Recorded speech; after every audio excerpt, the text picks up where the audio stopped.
الحمد لله رب العالمين والصلاة والسلام على سيد الأنبياء والمرسلين نبينا محمد وعلى آله وأصحابه أجمعين.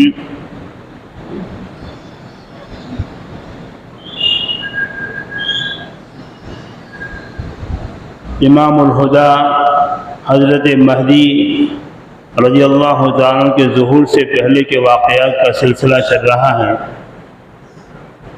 اس سے پہلے جمعہ کے اندر 6 واقعات میں بیان کیے تھے جو علامت ہیں امام مہدی کے ظاہر ہونے کی، اور وہ 6 واقعات ایسے بیان کیے تھے جو اب ہو چکے ہیں. ان واقعات کو بیان کرنے سے پہلے 2 حدیثیں بھی سن لیجیے قیامت کے آنے کی، اور جو آج ہمارے سامنے ہیں.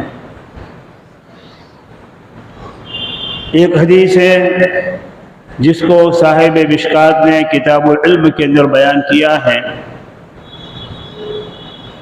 صحابی فرماتے ہیں کہ نبی کریم صلی اللہ علیہ وسلم فرمایا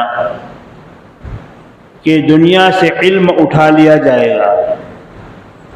پھر آپ نے اس کی تشریح فرمائی کہ علم اٹھانے سے مطلب یہ نہیں ہے کہ سینوں میں سے نکال لیا جائے گا، بلکہ علماء ایک ایک کر کے اٹھتے چلے جائیں گے اور ان کی جگہ پر کوئی ہوگا نہیں. تو علماء اٹھتے چلے جائیں گے یہاں تک کہ علم ختم ہو جائے گا. پھر لوگ اتخذ الناس رؤوسا جہالا افتوا بغیر علم فضلوا واضلوا او کما قال علیہ الصلوۃ والسلام، کہ لوگ جاہلوں کو اپنا سربراہ اور پیشوا بنا لیں گے. جاہلوں سے مراد، یہ حدیث کی تشریح میں کر رہا ہوں، حدیث کے الفاظ میں، کہ جو جاہل مراد یہ نہیں کہ جس نے علم نہ پڑھا، بلکہ ایسے لوگ جو کہنے کو تو عالم ہوں گے، ان کے پاس سند بھی ہوگی، لیکن ان کے دلوں میں علم نہیں ہوگا. علم کا جو کمال ہے وہ کمال نہیں ہوگا. مسائل جو باریک امت کو پیش آنے والے ہوتے ہیں اس کا کوئی حل کرنے والا نہیں ہوگا. چنانچہ آج دور یہی ہے کہ مدارس کے اندر ساری سہولتیں آ چکی ہیں، کھانے پینے کی، رہنے سہنے کی، پیسے وغیرہ ملنے کی، لیکن علم اٹھتا چلا گیا ہے، اور جو عالم چاہ رہے ہیں ان کا جگہ کوئی لینے والا نہیں ہے. آج جو حدیث، تفسیر اور فقہ کے پڑھنے والے اور بہت کم علماء ملتے ہیں. اب ظاہر بات ہے کہ جو عالم کہے جاتے ہوں لیکن صحیح معنی میں علم نہیں ہوگا تو وہ اپنی شان کو، اپنی آن کو باقی رکھنے کے لیے اپنی مرضی کے مطابق مسائل بتا دیں گے، اور اس کی وجہ سے کیا ہوگا؟ خود تو گمراہ ہوئے، دوسروں کو بھی گمراہ کریں گے. اس لیے نبی کریم صلی اللہ علیہ وسلم نے فرمایا کہ علم کے اٹھنے کا مطلب یہ نہیں ہے کہ دلوں سے علم نکال لیا جائے گا، بلکہ ایک ایک کر کے بڑے بڑے علماء اٹھتے چلے جائیں گے اور لوگ جاہلوں کو اپنا پیشوا بنا لیں گے، اور وہ اپنی لا علمی کے ساتھ فتویٰ دیں گے. فتویٰ دینے میں بھی ان کو یہ بھی پتہ نہیں ہوگا کہ میں فتویٰ دے رہا ہوں وہ صحیح بھی دے رہا ہوں یا نہیں رہا. افتوا بغیر علم، بغیر علم کے یعنی بغیر تحقیق کے فتویٰ دیں گے. ضلوا فاضلوا، خود بھی گمراہ ہوں گے، دوسروں کو بھی گمراہ کریں گے. اللہ تعالیٰ حفاظت فرمائے. جو ہیں اپنے ذہین اور ہوشیار بچوں کو علم دین کی طرف متوجہ کیجیے. آج ہمارا حال یہ ہے کہ جو ذہین اور ہوشیار بچے ہوتے ہیں ان کو دنیاوی علم کی طرف موڑ دیتے ہیں، اور جو بدھو ہوتے ہیں جب اس کو مدرسے میں بھیج دیں. اسی وجہ سے حضرت تھانوی رحمۃ اللہ علیہ کے پاس ایک آدمی نے آ کر عرض کیا کہ حضرت کیا بات ہے کہ علماء جو بدھو ہوتے ہیں؟ حضرت نے فرمایا علماء بدھو نہیں ہوتے ہیں، تم بدھوؤں کو عالم بناتے ہو. تم عالم جو بناتے ہو بدھوؤں کو بناتے ہو. تو لہذا ضرورت ہے ذہین بچوں کی. میں یہ نہیں کہتا ہے کہ جو عصری علوم نہ پڑھائیں، دنیاوی علوم نہ پڑھائیں، میں یہ نہیں کہتا، لیکن ذرا اس کا تو بھی خیال کیے کہ ہماری سب سے بڑی ضرورت ہمارا دین ہے، اور علم دین کے لیے ماہر علماء کی ضرورت ہے. اور ماہر علماء جبھی پیدا ہوں گے جبکہ وہ ذہین بھی ہوں گے، ہوشیار بھی ہوں گے. لیکن آج اس کی طرف توجہ نہیں ہے. یہ بھی جو ہے قیامت کے آنے کی علامتوں میں سے، اور یہ اب جو ہے بالکل شروع ہو چکی ہے، بلکہ بہت ظاہر ہو چکی ہے۔ اور دوسری بات آپ نے فرمائی، عبداللہ ابن عمر رضی اللہ عنہ فرماتے ہیں، یہ در منصور کی روایت ہے کہ نبی کریم صلی اللہ علیہ وسلم نے فرمایا کہ ایک وقت آئے گا آخری زمانے میں کہ لوگ عالی شان زینوں کے اوپر سوار ہو کر مسجدوں کے دروازوں پر آئیں گے یہ نماز پڑھنے کے لیے، اور ان کی عورتیں کپڑے پہننے کے باوجود ننگی ہوں گی، نساؤہم کاسیات عاریات، ان کی عورتیں کپڑے پہننے کے باوجود ننگی ہوں گی، یعنی باریک کپڑے پہنے جائیں گے۔ چنانچہ آج دور یہی چل رہا ہے، کتنے باریک باریک کپڑے عورتیں پہن رہی ہیں، اور باریک کپڑوں کے اندر یہ بھی شامل ہوگا، باریک کپڑوں سے مراد کیا ہے کہ جس سے بدن نظر آتا ہو۔ اس لیے علماء نے لکھا ہے کہ جو ہے چنانچہ مفتی رشید صاحب لدھیانوی رحمۃ اللہ علیہ کے اوپر تشریح کی ہے کہ اس کے اندر وہ لباس بھی شامل ہے کہ جو لباس بالکل چست ہو، بدن سے چپکا ہوا ہو۔ چنانچہ آج نوجوانوں کو دیکھیں بیٹھ بھی نہیں سکتے ہیں، ایسی پٹرونے پہنے ہوئے ہوتے ہیں، عورتوں کو دیکھو کہ ایسے چست، برقعے بھی ایسے چست ہوتے ہیں، پوری باڈی نظر آتی ہے۔ تو آپ نے فرمایا کہ ایک وقت آئے گا کہ جو ہے لوگ یعنی مرد جو ہیں عالی شان زین پوش کے اوپر سوار ہو کر مسجدوں میں آئیں گے، اور ان کی عورتیں کپڑے پہننے کے باوجود ننگی ہوں گی۔ آپ نے فرمایا کہ وہ ملعون ہیں، ان کے اوپر لعنت کرو۔ اگر تمہارے بعد کوئی اور امت ہوتی تو جو اللہ تعالیٰ تم کو ان کا غلام بنا دیتا، جیسے کہ اگلی امتیں تمہاری غلام بن گئی۔ مطلب یہ کہ اتنا ذلیل یہ حرکت ہے۔ چنانچہ جو ہے مسجد میں زین پوش پا یعنی عالی شان زینوں کے اوپر سوار ہو کر آنے کا مطلب کیا ہے؟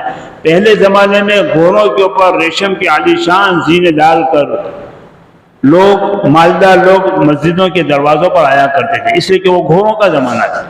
اب جو ہے کاروں کا زمانہ، فور ویلر اور بائک کا زمانہ آ گیا، اس کے اوپر بھی لوگ سوار ہو کر آج مسجدوں میں آتے ہیں۔ یہ نہیں کہتا کہ ناجائز ہے، لیکن خدا را اگر مسجد میں چل کر آ سکتے ہیں تو چل کر آنا چاہیے، اس لیے کہ ایک ایک قدم کے اوپر ثواب ملا کرتا ہے، ایک ایک قدم لکھا جاتا ہے، اس کے اوپر گناہ معاف ہوتے ہیں، نیکیاں ملتی ہیں، اور جو ہے درجے بلند ہوتے ہیں۔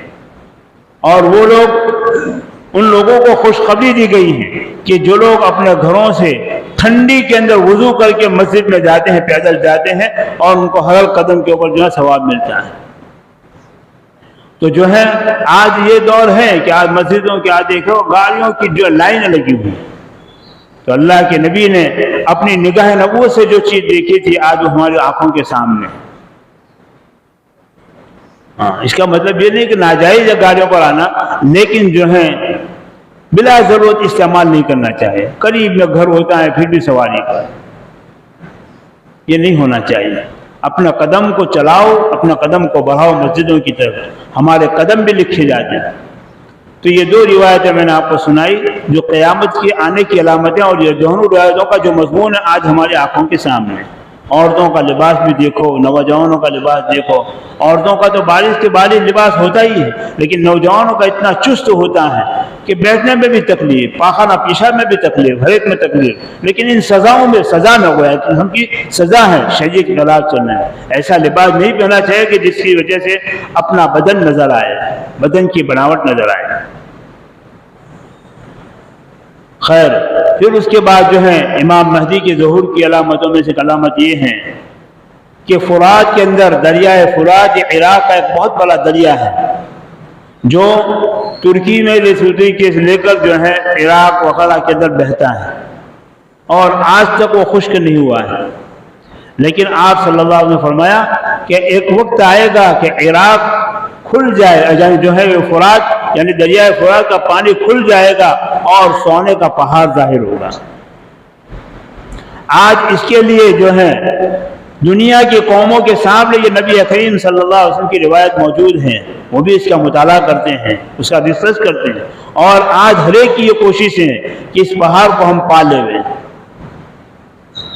چنانچہ جو ہے عراق کی لڑائی کے زمانے میں امریکہ نے بہت زیادہ بمباری اس کے اوپر کی تھی، کوئی لوگ نہیں مرے تھے، لیکن یہ کہ کسی طریقے سے یہ پانی خشک ہو جائے اور وہ سونے کا پہاڑ ظاہر ہو اور ہم اس کے اوپر قبضہ کر لیں۔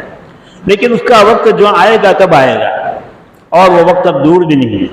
یہ کیسے ہوگا کہ پانی کے اوپر دنیا کی قوموں کی لڑائیاں ہوگی، پانی کی تنگیاں ہو جائے گی، تو اس پانی کے اوپر لوگ جو کیونکہ چارے فوجیں وہاں پر ہوں گی، مسلمانوں کی غیروں کی بھی فوجیں جمع ہوں گی، اور وہ آپس میں ٹکرائے گی اور اس پانی کی بنیاد پر ٹکرائے گی۔ چنانچہ آج دنیا کے پانی اور دریاؤں کے اوپر غیروں کا اور خاص طور پر عیسائیوں نصارہ کا جو قبضہ کرنے کا پلان ایسا مکمل ہے کہ بیشتر پانی کے اوپر ان کا قبضہ ہو چکا ہے، اور اسی میں دریائے فرات بھی ہے کہ آج کہنے کو تو وہ عراق میں ہے، لیکن جو ہے ترکی کے اندر ایک بند باندھا گیا، جس بند کے اندر وہ سارا پانی روک لیا جاتا ہے۔ ایک وقت آئے گا کہ بالکل پانی نہیں جانے دیں گے اور رک جائے گا، چنانچہ نتیجے میں وہ دریائے فرات خشک ہو جائے گا اور وہ سونے کا پہاڑ ظاہر ہوگا۔ میرے محبوب صلی اللہ علیہ وسلم نے فرمایا کہ جب یہ پہاڑ ظاہر ہو تو اس کی طرف نظر بھی مت کرنا، اس کی طرف جانا بھی مت، اس لیے کہ اس کے اوپر ایسی لڑائی ہوگی کہ 100 میں سے 99 قتل ہو جائیں گے اور ایک ہی باقی رہے گا۔ یعنی اتنا شور شرابہ اور فتنہ و فساد ہوگا۔ اللہ تعالیٰ حفاظت کرے کہ ایسی کیسی آزمائش اس امت کو آنے والی ہے، اور اس وقت ایمان کے اوپر وہی مستقیم اور ثابت قدم رہے گا جس نے واقعتاً پہلے سے اس کی تیاری کی ہوگی۔ پھر اس کے بعد امام مہدی کے ظاہر ہونے کی علامتوں میں سے ایک علامت یہ بھی ہوگی کہ رمضان کا مہینہ ہوگا اور رمضان کا پہلا روزہ جمعہ کو ہوگا، تو ظاہر بات ہے کہ 15واں روزہ بھی جمعہ کو ہوگا۔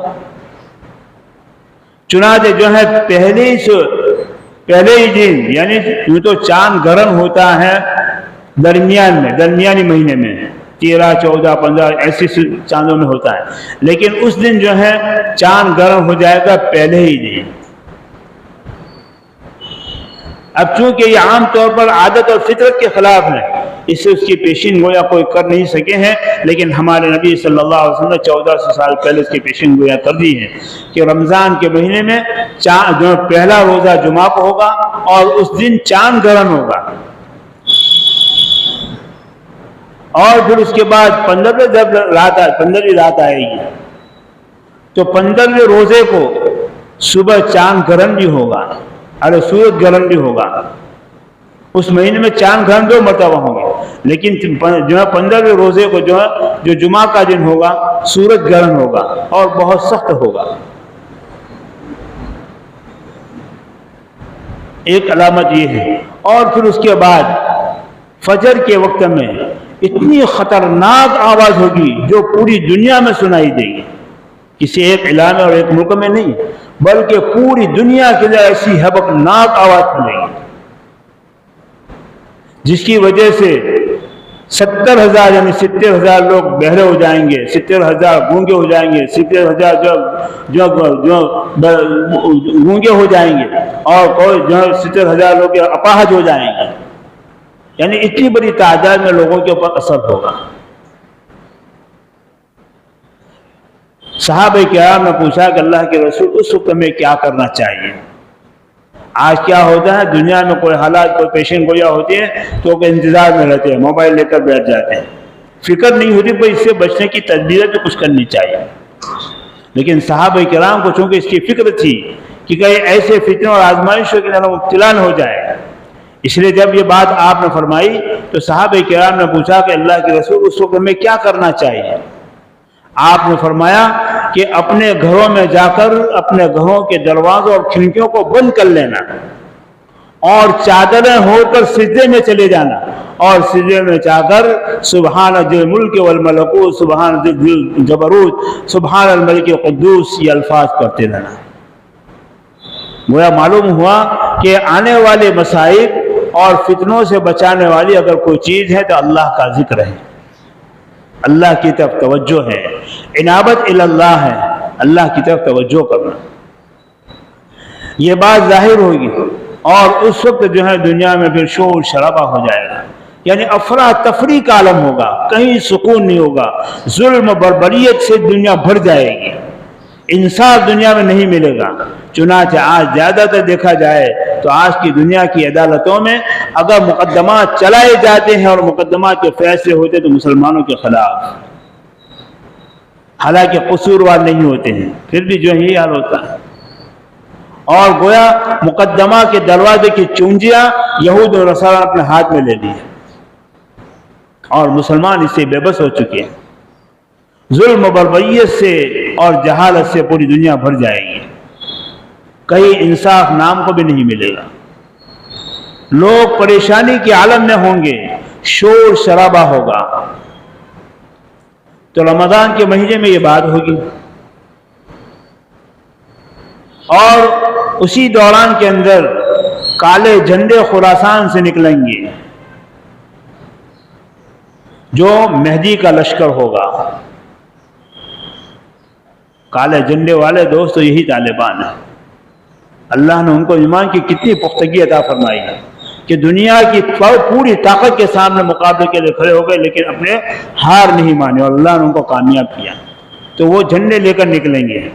آپ نے فرمایا ہو سکے تو اس کالے جھنڈے والے لشکر کے اندر شامل ہونے کی کوشش کرنا، چاہے برف پر جو ہے تمہیں چوتر کے بل گھسٹ کر جانا پڑے، چاہے تمہیں کسی کمرے میں بند کر دیا جائے، زمین میں دفن کر دیا جائے، تو اس کو بھی کسی طریقے سے جو ہے کھود کر نکل کر جانا اور اس لشکر کے اندر شامل ہو جانا۔ یہی جو ہے حق پر لشکر ہوگا اور یہی مہدی کا لشکر ہوگا۔ تو کالے جھنڈے خراسان سے نکلیں گے اور اسی کے اندر اللہ کے ولی امام مہدی ہوں گے اور یہ مہدی کا لشکر ہوگا۔ اس لشکر میں جو شامل ہو گیا وہ ہمیشہ کے لیے کامیاب ہو جائے گا۔ لیکن اتنا بھی یاد ہے، جیسے اس کی تفصیل آئندہ میں کروں گا کہ مہدی کیا چیز ہے اور مہدی کون ہے، تو خیر اس وقت مہدی کو بھی یہ پتہ نہیں ہوگا کہ میں مہدی ہوں۔ تو یہ لشکر نکلے گا اور یہ لشکر جا رہا ہوگا بیت المقدس کی طرف۔ ان سے پہلے ایک چھوٹا سا لشکر ہوگا جس کے سربراہ حارث ہوں گے، جن کا نام حارث ہوگا، اور اس کے پیچھے ان کے لے کر چلنے والے منصور ہوں گے۔ اللہ کے نبی نے نام بھی بتا دیا۔ درمیان میں ایک شخص ہوں گے شعیب ابن صالح، جو قریشی خاندان کے ہوں گے۔ وہ سفیانی لشکر کا مقابلہ کریں گے، لیکن جو ہے وہ مقابلے کے اندر دم توڑ دیں گے اور شعیب ابن صالح کسی طریقے سے بھاگ کر مکہ چلے جائیں گے۔ اور یہ منصور اور حارث مقدمۃ الجیش کی طرح ہوگا، یعنی لشکر کے آگے ایک چھوٹا لشکر ہوتا ہے، پھر اس کے پیچھے یہ جو ہے خراسان کے لشکر جو ہے کالے جھنڈوں والا، اور وہ اپنا جھنڈا جو ہے بیت المقدس کے اندر گاڑے گا۔ وہ معلوم ہوا کہ بیت المقدس کی فتح جو ہے امام مہدی کے لشکر کے ہاتھ سے ہی ہوگی۔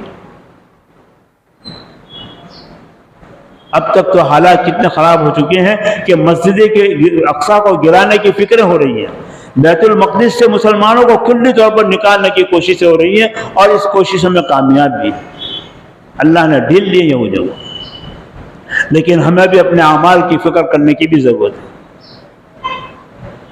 تو خیر بہرحال جو ہے یہ لشکر وہاں کو جا کر جو ہے اپنا یہ گاڑے گا۔ اور اسی دوران کے اندر سفیانی کا بیان میں پہلے کر چکا ہوں 3 جمعہ پہلے۔ ایک سفیانی آدمی ہوگا جو حضرت ابو سفیان کے لڑکے پوتے خالد کی اولاد میں سے ہوگا۔ اس کی ابتدائی حالت تو اچھی ہوگی، لیکن آخر میں وہ بھی بگڑ جائے گا اور گویا مہدی کے مقابلے کے لیے اپنا لشکر شام سے بھیجے گا مکہ کی طرف۔ یہاں خراسان کا لشکر جا رہا ہوگا، وہاں سے اپنا لشکر بھیجے گا۔ وہ سمجھے گا کہ مہدی کا لشکر آنے والا ہے، وقت اس کا آ چکا ہے، لہذا اس کا مقابلہ کرو۔ چنانچہ اس کا لشکر مدینہ جائے گا، مدینہ میں شور شرابہ کر کے وہاں سے روانہ ہوگا، اور وہاں سے ذوالحلیفہ سے ذرا آگے ایک میدان ہے جس کو میدان بیضا کہا جاتا ہے۔ اس میدان کے اندر یہ لشکر پہنچے گا۔ اس لشکر کے اندر سپاہی جو ہے 70,000 ہوں گے۔ جیسے اس میدان کے اندر یہ لشکر پہنچے گا، اللہ تعالیٰ زمین کو حکم دے گا، زمین پورا کا پورا لشکر کو نگل جائے گا، پورا لشکر ڈس جائے گا۔ صرف ایک آدمی بچے گا جو جا کر مکہ میں خبر دے گا۔ اب جو ہے اس کے بعد امام مہدی کے ظہور کا وقت آ چکا ہوگا، بالکل قریب آ چکا۔ اب یہ دنیا کے اندر جو حالات پیدا ہوئے، عراق کا محاصرہ، شام کا محاصرہ، شام کے اوپر حملہ، اور اسی طریقے سے عراق کے اندر قتل و غارت کری، خراسان کے اندر قتل و غارت کی، یہ سارے واقعات ہمارے سامنے آ چکے ہیں۔ تقریباً 20 سال سے ہم برابر اس کا معائنہ کر رہے ہیں۔ یہ دوستو کوئی سیاسی لڑائی نہیں ہے۔ آج جو ہے دشمنان اسلام یہود و نصارہ اس لڑائیوں کو سرائی سے لڑائی یا جو ہے افغان کے جو خزانوں کے اوپر قبضہ کرنے کی بات کہہ رہے ہیں، لیکن حقیقت میں یہ ہے، یہ اللہ کی طرف سے ایک متعینہ معاملہ ہے، اور یہ معاملہ جو اللہ کی طرف سے ظاہر ہو رہا ہے، جس کے نبی کریم صلی اللہ علیہ وسلم نے خبر دی۔ کوئی سیاسی اور اسی طرح کی کوئی اقتصادی لڑائی نہیں ہے، یہ خالص دینی لڑائی ہے۔ اسی وجہ سے عراق کی لڑائی کے وقت امریکہ کے خبر شیطان جو بش نے یہ کہا تھا کہ غلب الصلیب، نیو ورلڈ کا جو وقت آ گیا، مطلب یہ کہ اب دنیا کے اندر ایک نیا حکم چلے گا اور صلیب غالب آ جائے گی۔ اور اس نے کہا تھا کہ میں جو کچھ کر رہا ہوں اللہ کی طرف سے مجھے ہدایت دی جا رہی ہے، وہ نبوت کا بھی دعویٰ کر دیا شیطان نے۔ اللہ نے اس کا بھی جو کام ختم کر دیا، لیکن بہرحال جو ہونے والا ہے وہ ہونے والا ہے۔ اور نبی کریم صلی اللہ علیہ وسلم نے یہ پوری دنیا کے قوموں کے لشکر کا حملہ جو افغان کے اوپر ہونے والا تھا اس کی بھی خبر دی تھی، اور اس کے اندر ان مجاہدین کی کامیابی کی خبر دی تھی، اور وہ بھی ہو چکا ہے۔ اس لیے دوستو اب کس کا انتظار ہے؟ قیامت اتنی قریب آ چکی ہے، حالات اتنے خراب ہوتے جا رہے ہیں، اور دوستو ایمان کے لالے پڑ جائیں گے، ہماری اور ہماری اولاد کی ایمان خطرے میں پڑ جائے گی دوستو اگر تیاری نہیں ہوگی۔ اس لیے دینی علوم کی طرف توجہ کریں، اپنے ذہین اور ہوشیار بچوں کو دینی علم پڑھائیں، تبھی تو اچھے علماء پیدا ہوں گے، ورنہ پھر علماء پیدا نہیں ہوں گے، ایک ایک ہوتے ختم تو ہوتے چلے جائیں گے۔ آج جو ہے غنیمت سمجھ کر جو اپنا کام چلاؤ اور اپنی اولاد کو دینی علم پڑھاؤ اور اس کی طرف توجہ دو۔ تو خیر بہرحال سفیانی لشکر جو ہے وہ وہاں پر میدان بیضا کے اندر ڈٹ جائے گا اور پورا لشکر ختم ہو جائے گا، وقت سے پہلے اللہ تعالیٰ اس کا خاتمہ کر دیں گے۔ اب اسی دوران کے اندر جو ہے اور بہت سے واقعات پیش آنے والے ہیں جو چھوٹے چھوٹے واقعات ہیں، لیکن اسی دوران میں اب چونکہ پوری دنیا کے اندر شور شرابہ ہوگا، فتنہ و فساد ہو رہا ہوگا، اور پوری امت مسلمہ پریشانی کے عالم میں ہوں گے، تو دنیا کے مختلف ملکوں کے 7 بڑے بڑے علماء امام مہدی کی تلاش میں نکل جائیں گے۔ یہ 7 ملک کون سے ہوں گے؟ علماء نے اپنی تحقیق کے مطابق مختلف ملک بتائے ہیں، اس میں خراسان بھی ہیں، اس میں مصر بھی ہیں، اس کے اندر مراکش بھی ہیں، الجزائر بھی ہیں، سودان بھی ہیں۔ ان ملکوں کے ایک یعنی 7 علماء ان تمام ملکوں کے ہوں گے۔ کیسے خوش نصیب اور سعادت مند وہ علماء ہوں گے کہ اللہ تعالیٰ نے ان کے مقدر کے اندر اتنی بڑی دولت رکھ دی۔ چنانچہ وہ جو ہے مہدی کی تلاش میں نکلیں گے، اور چونکہ روایتوں سے ثابت ہے کہ امام مہدی کا ظہور مکہ میں ہوگا، لہذا وہ مکہ میں ٹھہریں گے۔ اب مکہ میں ٹھہرنے کے بعد جو ہے یہ علماء کیا کریں گے، اور امام مہدی کا ظہور کیسے ہوگا، اور امام مہدی کو کیسے پہچانیں گے، اور ان کو پہچان کر بھی اس کے بعد کیا معاملہ ہوگا، اس کی تفصیل انشاءاللہ آئندہ جمعہ میں آپ کے سامنے آئے گی۔